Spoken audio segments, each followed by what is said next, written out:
We're here in Catawba, North Carolina at Tig Cattle Company. Going to be one split load of steers and heifers, all natural. These cattle are all home raised. Been weaned at least 45 days or more. Cattle will be on the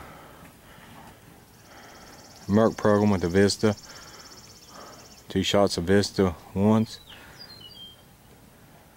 Division 7 with spur. Again, these cattle are all natural, have not been implanted.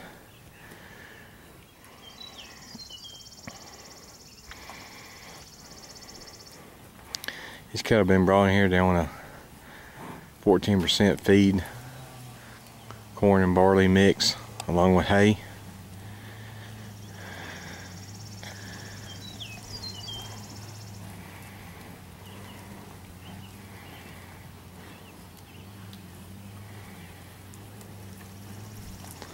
And just a very nice set of home raised cattle. These are Angus based cattle with a little Continental.